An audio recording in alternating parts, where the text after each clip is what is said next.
교 강요 제1권 제11장 8절부터 16절까지 읽어보겠습니다. 형상의 기원 그리고 그 결과로 일어나는 예배의 부패로 요약이 되어 있고요. 8절 우상의 기원은 형체를 지닌 신을 찾는 인간의 부패한 욕심에 있음. 우상의 기원에 대해서는 지혜서에 포함되어 있는 진술이 거의 보편적인 동의를 얻어오고 있다.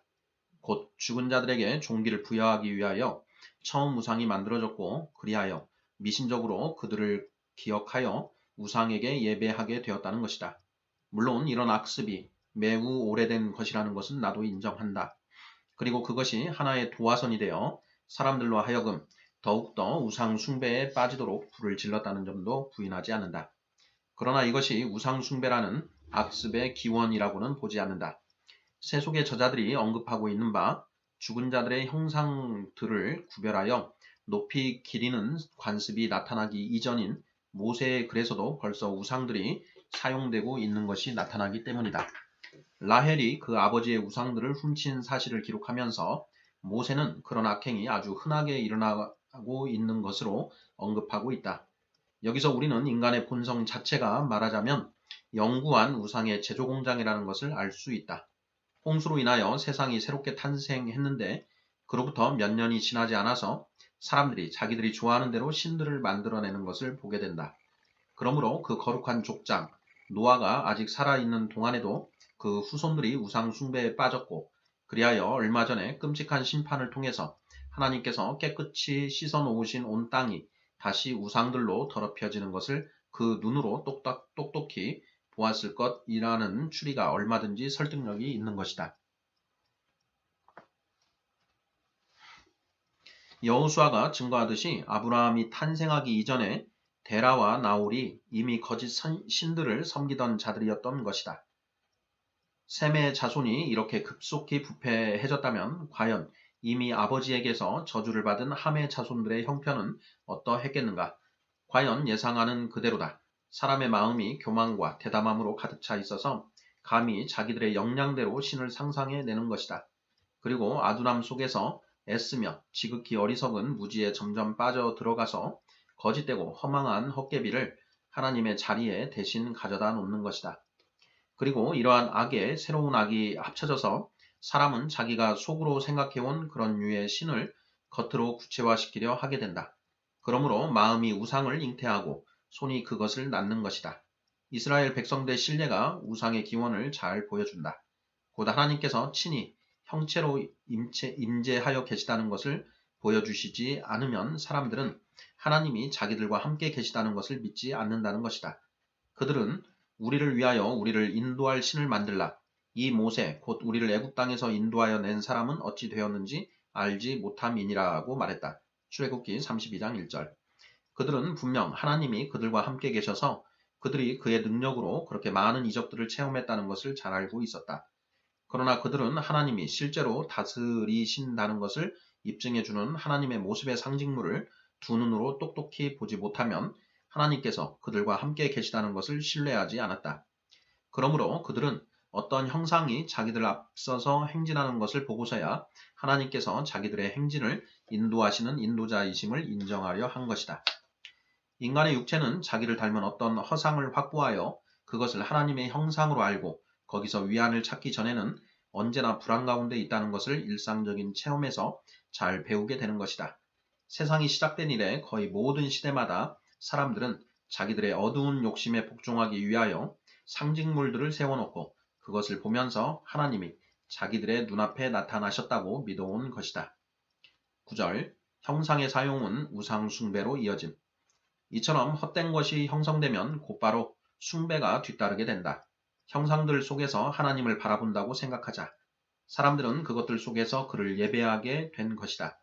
그리고 마침내 모든 사람들은 생각과 눈을 그 형상들에 고정시키고 더욱 야만적으로 바뀌게 되고 마치 무언가 신적인 것이 거기에 존재하는 것처럼 그것들을 숭배하는 일에 완전히 압도되어 버리기 시작하였다.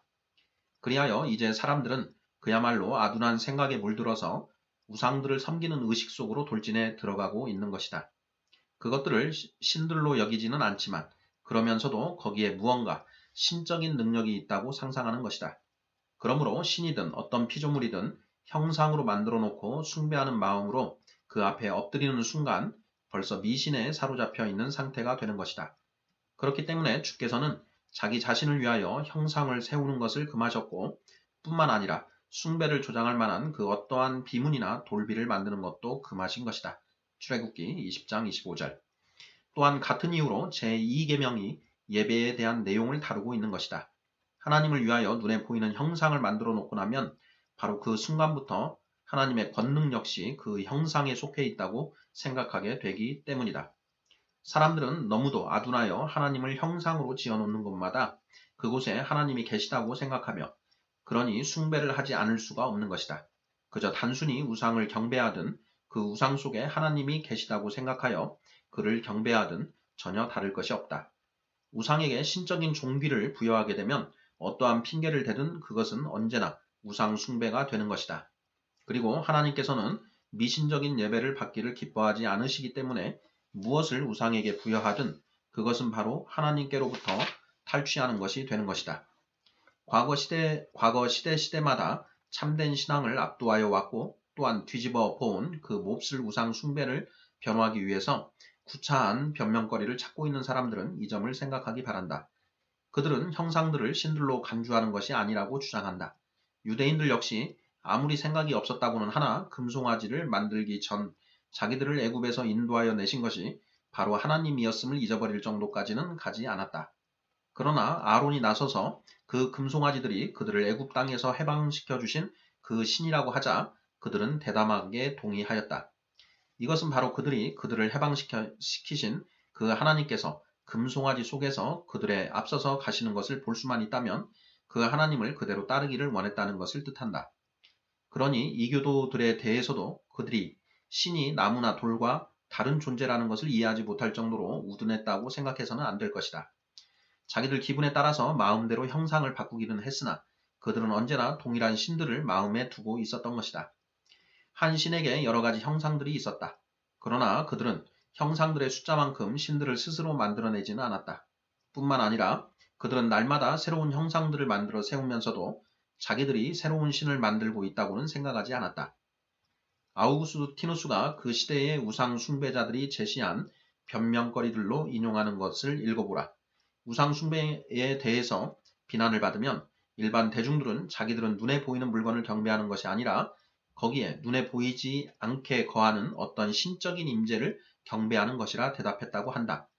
그리고 아우구스티누스의 표현대로 좀 더 순전한 종교에 속한 사람들은 자기들은 모양이나 영을 예배하는 것이 아니라 그 물질적인 형상을 통하여 자기들이 마땅히 예배하여야 할 그것의 표징을 바라보는 것이라고 대답하였다고 한다. 그렇다면 무슨 뜻인가? 유대인이든 이교도든 모든 우상 숭배자들은 앞에서 이미 말한 그런 동기로 그렇게 한 것이다. 그들은 영적인 이해로 만족하지 않고 그 형상들을 통해서 무언가 더 확실하고 더 친근한 이해를 얻게 될 것이라고 생각하였던 것이다. 그리고 이렇게 하나님을 악하게 모방하는 일에 즐거움을 갖게 되면 계속해서 중지하지 못하고 새로운 술수들에 속아 넘어가 결국 하나님이 형상들 속에서 그의 능력을 드러내시는 것으로 생각하게 되었다. 그리고 그러면서도 유대인들은 자기들이 영원하신 하나님을 천지의 주제가 되시는 유일하신 참 하나님을 예배하고 있다고 믿고 있었고 이교도들 역시 거짓이기는 하지만 하늘에 거하는 것으로 상상되는 자기들의 신들을 예배하고 있었던 것이다. 10절 교회에서 행해지는 형상을 통한 예배. 혹시 과거에는 그런 일이 행해졌을지 모르나 지금에 와서는 그런 일이 전혀 행해지지 않고 있다는 식으로 주장한다면 그것은 정말 뻔뻔스러운 거짓말이다. 그러면 어째서 사람들이 형상들 앞에서 몸을 굽히고 있단 말인가? 어째서 기도할 때마다 마치 하나님의 귀 가까이 나아가는 것처럼 그 형상들 앞에 나아간단 말인가? 아우구스티누스는 말하기를 그렇게 형상을 바라보며 기도하거나 경배하는 사람치고 자기의 기도를 그 형상이 듣지 않는다고 생각하거나 혹은 자기의 소원이 이루어질 것이라고 희망을 품지 않는 사람이 없다고 했는데 그 말이 과연 사실이다. 어떤 형상은 그냥 지나치거나 그저 보통으로 경배를 드리고 또 어떤 형상에게는 엄숙한 자세로 종기를 다 드리고 있으니 과연 동일한 하나님께 속한 형상들인데 어떻게 그렇게 서로 차이가 있단 말인가? 비슷한 형상들이 집에도 있는데 그 형상들을 보려고 구태여 의도적으로 순례길을 떠나 스스로를 고나게 만드는 이유는 또 무엇인가? 오늘날 이런 형상들을 보호하기 위하여 칼을 들고 싸우며 마치 제단과 화로를 지키듯 사륙을 무릅쓰기까지 하며 또한 하나님은 빼앗겨도 쉽게 견디면서 우상을 빼앗기는 것은 그렇게 참지를 못하는 이유는 어디에 있는가? 그러나 여기서 일반 대중들의 극심한 오류들에 대해서는 그것들을 열거하자면 그 숫자도 거의 끝이 없고 또한 그것들이 거의 모든 사람들의 마음을 사로잡고 있기는 하지만 상세히 열거하지 않겠다. 다만 그들이 특별히 우상 숭배의 혐의를 벗어나기를 바랄 때에 그들이 무엇라고 고백하는지에 대해서만 간단히 이야기하고 지나가기로 하자.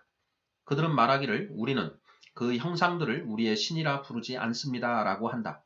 유대인들도 그 옛날 이교도들도 그것들을 신이라 부르지 않았다. 그러나 선지자들은 주저하지 않고 거듭거듭 그들이 나무와 돌들과 더불어 간음한다고 책망하였다. 그런데 오늘날 스스로 그리스도인이라 인정받기를 원하면서도 날마다 나무와 돌을 세워놓고 그것으로 하나님을 경배하는 자들이 많이 있는데 바로 그런 행위들을 과거에 유대인들이 행하였던 것이다. 11절 교황주의자들의 어리석은 변명. 그러나 그들은 아주 교묘하게 구별하여 문제를 피하려고 하는데 이것을 내가 모르는 것도 아니고 그 사실을 감추어서도 안 될 것이라 여겨진다. 그들은 자기들이 형상들에게 드리는 종기는 어디까지나 우상에게 드리는 봉사이지 결코 우상에게 드리는 예배가 아니라고 주장한다. 그들은 이렇게 해서 형상들이나 그림들에게 그들이 말하는 둘리아라는 종기를 돌려도 하나님께 잘못을 저지르는 것이 아니라고 가르치며 그리하여 우상들을 예배하는 것이 아니고 그저 봉사하는 것뿐이라면 그것은 죄가 되지 않는다고 스스로 생각한다. 마치 봉사하는 것이 예배하는 것보다 더 가벼운 일이라도 되는 것처럼 말이다. 헬라어 라트류에인은 히랍 사람들 사이에서 바로 예배하다라는 의미로 쓰이고 있으니 그들의 말은 결국 자기들이 형상을 예배하지만 예배하는 것은 아니다고 고백하는 것이나 같은 것이 되는 것이다. 그러므로 그들로서는 내가 말로 책잡으려 하는 것에 대해서 반박할 하등의 이유가 없다.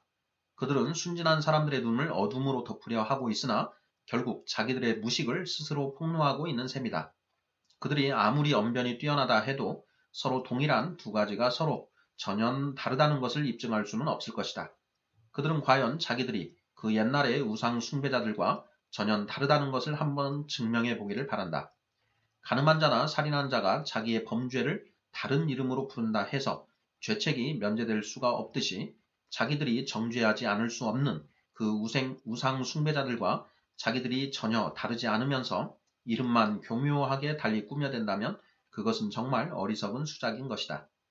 그러나 그들은 자기들의 경우가 그 옛날 우상 숭배자들의 경우와 다르다는 것을 전혀 입증하지 못하고 있다.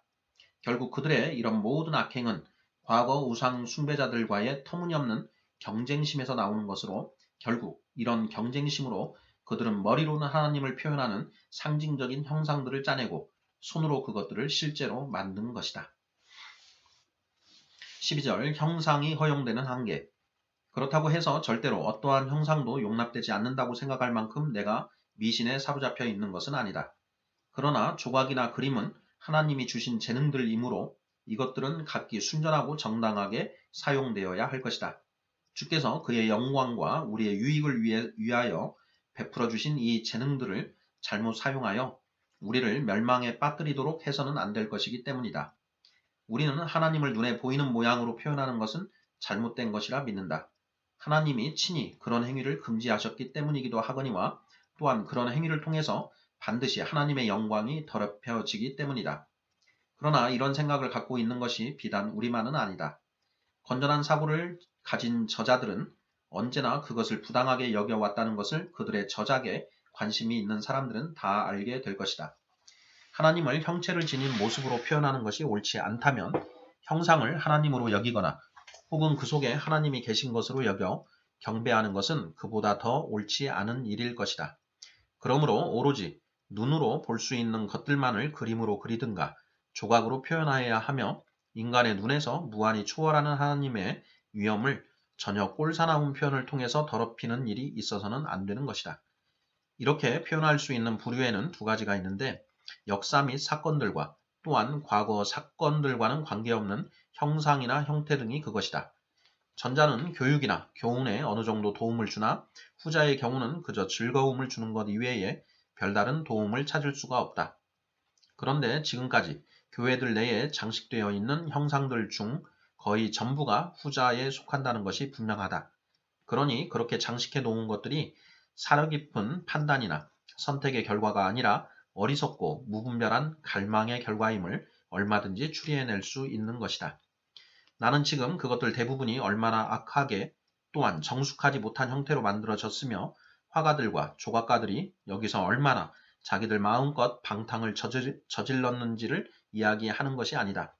이 문제는 조금 전에 이미 다룬 바 있다. 내 말은 다만 설사 형상들을 이용하는 것이 전혀 해악이 없다손 치더라도 교육을 위해서 조금도 가치가 없다는 것이다. 13절 형상은 순전한 신앙을 타락시킴. 그러나 이런 식으로 구별하는 문제는 덮어두고 잠시 기독교 교회들 내에 형상들을 장식하는 일이 과연 적절한지를 살펴보기로 하자. 우선 우리가 고대 교회의 권위에 조금이라도 무게를 둔다면 참된 신앙이 번성하고 교리의 순전함을 갈구했던 500여 년 동안에는 기독교 교회들의 형상들이 전혀 없는 것이 일반화되어 있었다는 사실을 기억해야 할 것이다. 그러므로 교회의 사역의 순수성이 다소 퇴화되면서 교회들을 장식하는 예가 처음 도입된 것이다. 이런 것들을 처음 도입한 사람들이 어떤 이유로 그렇게 했는지에 대해서는 논하지 않겠다. 그러나 시대를 비교해보면 형상물이 없이 지냈던 시대의 사람들의 순전함에 비해서 새롭게 형상물들을 도입한 시대의 사람들이 훨씬 타락한 상태라는 것을 알게 된다. 그렇다면 무엇인가? 그 고대의 교부들이 과연 그것들이 쓸모있고 유익이 된다고 판단했으면서도 교회에 그것들이 없이 그렇게 오랜 세월 동안 그냥 있도록 내버려 두었을 것이라고 생각할 수 있겠는가? 물론 그들이 무식하거나 무관심하여 그것들을 간과해 버린 것이 아니고 그것들이 전혀 또는 거의 쓸모가 없을 뿐 아니라 매우 위험스러운 것이라고 판단했기 때문에 그것들을 의도적으로 배격한 것이다. 아우구스티누스는 이 점에 대해서 아주 분명한 언어로 진술하고 있다. 기도하는 사람들이나 제사를 드리는 사람들이 다 볼 수 있도록 형상들을 높고 존귀한 자리에 설치하게 되면 그것들이 감각도 생명도 없는데도 마치 감각과 생명이 있는 것처럼 보이게 되고 그리하여 연약한 심령들이 동요되어 마치 그것들이 살아서 숨 쉬는 것처럼 여기게 된다. 그리고 다른 곳에서는 이렇게 진술하고 있다. 사람의 정신이 육체 속에 거하고 있으므로 사람이 우상의 형체의 생김새를 보면 우상도 역시 느낌이 있다고 생각하게 되고 또 어떤 의미에서는 강제로 그렇게 생각하도록 만든다. 그것이 자기의 육체와 매우 흡사하기 때문이다. 조금 뒤에 가서 그는 다시 이렇게 말한다. 형상들이 입과 귀와 눈과 발이 있기 때문에 불행한 영혼을 어그러지게 만드는 힘이 있다. 그러나 말하지도 보지도 듣지도 걷지도 못하기 때문에 그 영혼을 올바로 잡아줄 능력은 전혀 없다. 사도 요한이 우상 숭배는 물론 우상들 자체에 대해서 우리를 경계시키는 이유가 바로 이것 때문일 것이다. 요한 1서 5장 21절. 경건을 거의 완전히 말살시켜 버릴 정도로 지금까지 온 세상을 점령해온 저 끔찍스러운 광란을 통해서 우리는 교회들 내에 형상들이 세워지는 그 순간 말하자면 우상 숭배의 깃발이 높이 올라갔다는 것을 너무나 처절하게 경험해 왔다. 사람들이 우매하여 자신을 절제하지 못하고 곧바로 미신적인 온갖 의식들 속에 빠져 들어갔기 때문이다. 설사 그 위험성이 그렇게 위협적인 것이 못되었다 할지라도 교회당들이 세워진 합당한 목적을 생각할 때에 교회당들이 주께서 그의 말씀으로 거룩하게 구별해 놓으신 그 살아있는 상징적인 것들 이외에 다른 형상들을 취한다는 것은 이렇든 저렇든 교회의 거룩성에 전혀 합당하지 않은 것 같다. 내가 말하는 것은 곧 세례와 주의 성찬 등의 예식들이다. 이 예식들이 우리의 눈을 더욱더 강렬하게 사로잡고 또한 더 생생한 감동을 주어서 사람들의 재주로 날조된 다른 형상들의 도움을 구하지 않도록 되어야 마땅할 것이다.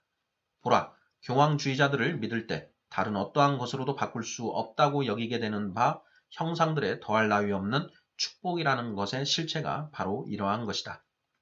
14절 형상에 관한 니케아 공의회 787년의 어리석은 결정. 이 문제에 대해서 이 정도면 충분히 논의했다고 믿지만 니케아 공의회 콘스탄티누스 대제가 소집한 그 탁월한 공의회가 아니라 800년 전에 이레나 황후의 명령과 그 후원하에 열린 공의회를 가리킨다. 의 일을 주목하지 않을 수가 없다. 그 공의회에서는 교회당 내에 형상들이 있어야 할 뿐 아니라 그것들을 예배해야 한다고 결정하였다. 내가 무슨 말을 하든 그 공의회의 권위가 오히려 반대쪽을 편들어 줄 것이다. 그러나 사실을 말하자면 나는 이런 것에 전혀 개의치 않는다. 오히려 그리스도인이 되는 일보다는 형상에 더 집착하였던 자들의 그 정신 나간 상태가 어느 정도까지 이어질지를 독자들에게 알려주고픈 마음이 일어날 뿐이다. 그러나 먼저 이 문제를 다루기로 하자. 오늘날 형상의 사용을 변호하는 자들은 그 니케아 공의회의 지지를 주장한다. 그러나 샤를마뉴 대제의 이름으로 된 반박 문서가 존재하는데 그 문체로 볼 때에 그 당시에 작성된 것으로 결론 지을 수 있다. 그 문서에는 그 공의회에 참석한 감독들의 견해들과 그들이 제시한 증거들이 담겨 있다. 동방교회의 대표인 요한은 하나님이 사람을 그의 형상대로 창조하셨으니 이로 보건대 우리가 형상들을 지녀야 한다고 결론지었다. 그는 내가 너의 얼굴을 보게 하라. 내 얼굴은 아름답구나. 라는 말씀이 형상들을 지녀야 할 것을 명령하고 있다고 생각하였다. 아가서 2장 14절. 어떤 대표는 형상들을 제단 위에 세워야 한다고 주장하면서 사람이 등불을 켜서 말 아래에 두지 아니하고 등경 위에 두나니 라는 말씀을 증거로 인용하기도 했다. 마태복음 5장 15절. 또 어떤 대표는 형상들을 바라보는 것이 우리에게 유익하다는 것을 입증하기 위해서 시편의 한 구절을 증거로 제시하기도 했다. 여호와여 주의 얼굴을 들어 우리에게 비추소서. 시편 4편 6절. 또 어떤 사람은 다음과 같이 엉뚱하게 비교하여 주장하기도 했다. 곧 족장들이 이교도의 재물들을 사용했던 것처럼 그리스도인에게는 성인들의 형상들이 이교도들의 우상들을 대신한다는 것이었다. 이런 목적을 위하여 그들은 여호와여 내가 주께서 계신 집과 주의 영광이 머무는 곳을 사랑하오니 라는 말씀을 곡해하였다. 시편 26편 8절. 그러나 무엇보다도 교묘한 것은 우리가 들은 바요 눈으로 본 바요 라는 말씀에 대한 해석이다. 요한일서 1장 1절. 이 말씀은 사람들이 하나님을 아는 것이 그의 말씀을 들음으로써만이 아니요 동시에 형상들을 바라봄으로써 되는 것임을 뜻한다고 해석하는 것이다. 테오도루스 감독도 비슷한 통찰력으로 주장하기를 하나님이 그의 성도들 가운데서 찬송을 받으시도다 라고 말씀했고 시편 68편 35절 또한 다른 곳에서도 땅에 있는 성도들이라고 말씀하고 있으니 이것은 바로 형상들을 지칭하는 것이라고 한다. 시편 16편 3절. 한마디로 말해서 이들의 어리석은 주장들은 너무나도 역겨워서 그것들을 언급하는 것조차 수치스럽게 여겨진다.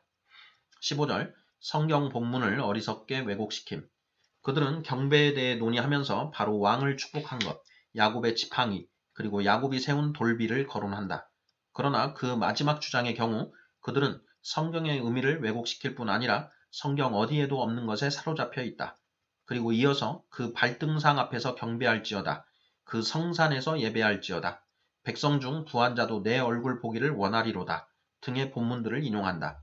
그들이 볼 때에는 이 본문들이야말로 절대적으로 확실하며 결정적인 증거들이었던 것이다. 누가 혹시 형상을 지지하는 자들을 조롱할 생각으로 그들의 주장이라고 하며 무엇을 제시한다 해도 과연 이보다 더 어리석고 유치한 것을 제시할 수 있을까?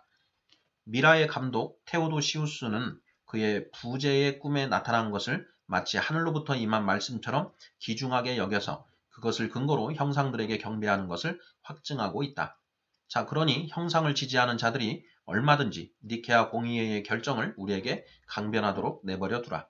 그 지체 높은 교부들이 성경을 그렇게 유치하게 다루고 혹은 그렇게 불경스럽고도 어리석게 성경을 찢어놓고 있으니 그런 결정 때문에 오히려 그들의 신빙성이 완전히 무너지지 않겠는가.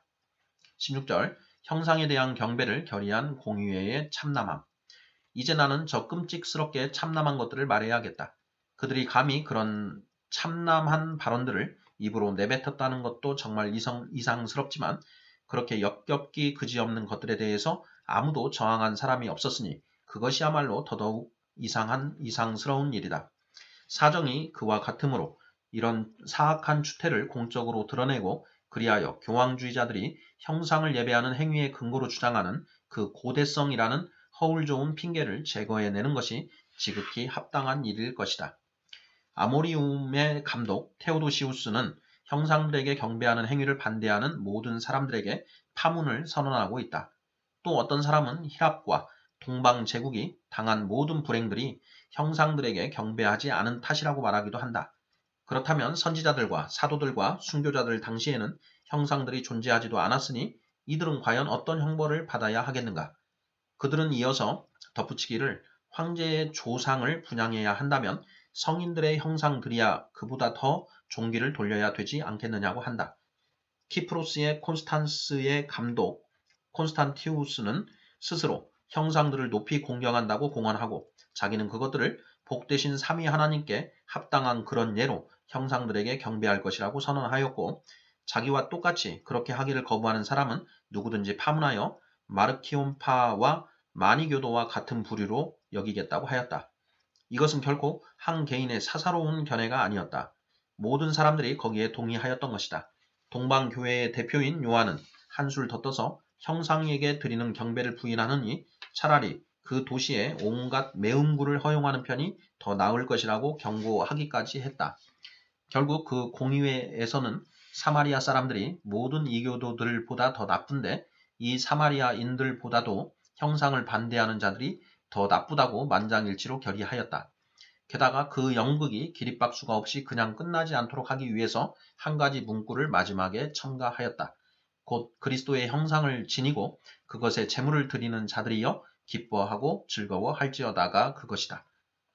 하나님과 인간을 속이고 하나님과 인간을 동시에 속이려고 라트비아와 둘리아를 구분하던 논리는 대체 어디로 갔단 말인가? 그 공의에는 형상들을 살아계신 하나님과 아무런 구별도 없이 동일하게 대하고 있으니 말이다.